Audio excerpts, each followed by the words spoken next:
बिस्मिल्लाहिर्रहमानिर्रहीम। नाज़रीन अस्सलामु अलैकुम वरहमतुल्लाहि वबरकातुहू। नाज़रीन, आज हम हज़रत अबू ज़र ग़फ़ारी का ईमान अफरोज़ वाक़या बयान करेंगे। यही आज हमारी वीडियो का मौजू होगा। मगर वीडियो में आगे बढ़ने से पहले अगर आप हमारे चैनल पर नए हैं तो बराए मेहरबानी हमारा channel Tahir Islamic info subscribe कर दें, जहां आपको बिलखसूस इस्लामी हिस्ट्री और दुनिया भर की मुनफरद मालूमात पर मबनी वीडियोस मिलती रहेंगी।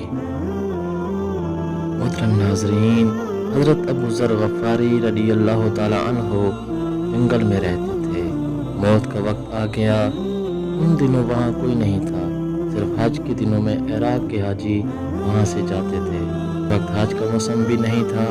उनकी सिर्फ एक बीवी और एक बेटी थी। अब उनको कफन दफन कौन करेगा, गुस्ल कौन देगा, जनाजा कौन पढ़ेगा, कब्र कौन खोदेगा। बीवी कहने लगी कि अब क्या बनेगा हमारा, तुम्हारा मसला ये हो गया, हम क्या करें। वो कहने लगे, माँ का सब तो माँ को सिब तो, ना तुमसे झूठ कहूँगा ना तुमसे झूठ कहा गया। मैं एक महफिल में बैठा था, मेरे आका करीम सल्लल्लाहु ताला अलैहि वसल्लम ने फरमाया कि तुम में से एक आदमी ऐसा है, अकेला मरेगा अकेला उठेगा। जनाजा मुसलमानों की एक जमात पढ़ेगी। जितने आदमी उस महफिल में थे वो सारे मर गए शहरों में, मैं अकेला बच गया हूँ जंगल में। मालूम नहीं कौन आएगा, कहाँ से आएगा, और ख़बर सच्ची है। लिहाजा गम न करो, मेरा जनाजा पढ़ने कोई आएगा। ये तकवा की ऐसी निशानी है कि अल्लाह और उसके रसूल का इल्म उनके दिलों में उतरा हुआ था। देखो, बाजार वालों से पूछो कि अल्लाह का दीन क्या कहता है। इस तिजारत में तुम्हें पता है इस तरीके से ये कारोबार चलाया जाएगा कि अल्लाह और उसका हबीब नाराज ना हो जाए, कोई नहीं बता सकता। इसी तरह ज़मींदारों से पूछो कि भाई किस तरह ज़मींदारी करनी है तो अल्लाह और उसका रसूल राज़ी हो जाए और नाराज़ ना हो। जो सारे ताजर कर रहे हैं ये भी कर रहा है, ये झूठ बोल रहा है और वो भी झूठ बोल रहे हैं। ये सूद पे चल रहा है, ये भी सूद पे चल रहे हैं। लेकिन अबू ज़र ग़फ़ारी रज़ियल्लाहु ताला अन्हु पर एक दिन गुजर गया, दूसरा दिन गुजर गया, तीसरे दिन उन पर मौत के आसार आ गए। बेटी को बुलाया कि बेटी, आज मेहमान ज़रूर आएंगे, मेरे जनाजे में रोटी पकाओ ताकि मेहमानों की खिदमत में कोई कमी ना आए, मैं ज़रूर मर जाऊंगा। उनको खाना पकाने में लगा दिया और बीवी से कहा कि तू जा रास्ते में बैठ, कोई ना कोई ज़रूर आएगा। वो जाके बैठ गई रास्ते में। अल्लाह अकबर। काफ़ी अरसा गुजर गया, उम्मीद नाउमीदी में बदल गई। अचानक इराक की सड़क से गुबार उठता हुआ नजर आया।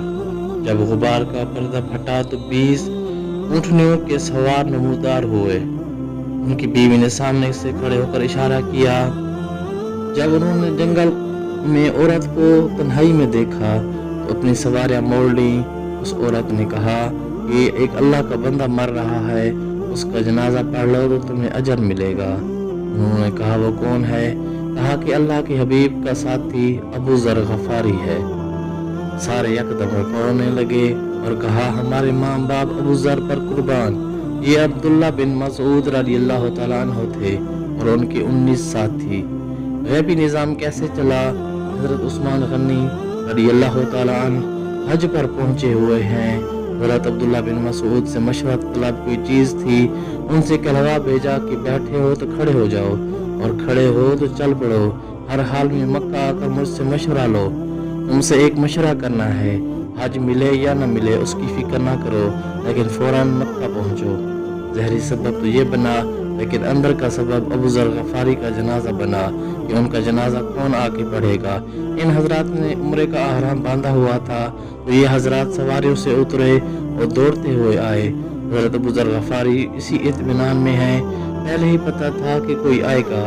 लेकिन हज़रत अबू ज़र ग़फ़ारी तक़वा के इतने मकाम पर पहुँचे हुए हैं। फरमाते हैं जिसने उस्मान की हुकूमत की नौकरी की हो वो मुझे कफन न दे। इन 19 में से हर एक ने हुकूमत में मुलाजमत की थी।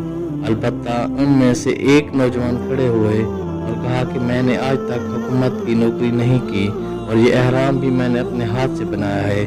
کہا بس ٹھیک ہے، میرا سارا انتظام کرے گا۔ پھر ان کا انتقال ہو گیا۔ یہ سارے ان کو دفن کر کے چلنے لگے۔ بیٹی نے کہا عبداللہ بن مسعود سے کہ اے چچا، کھانا تیار ہے۔ کہا یہ کھانا پہلے سے کیسے تیار ہو گیا؟ کہا میرے بابا نے کہا تھا آج میرے مہمان آئیں گے، میرا جنازہ پڑھنے کے لیے ان کی خدمت میں غفلت نہ ہو، اس لیے پہلے سے کھانا تیار کر کے رکھنا۔ عبداللہ بن مسعود نے فرمایا واہ رے واہ، ابو ذر غفار زندہ بھی سخی اور مر کر بھی سخی۔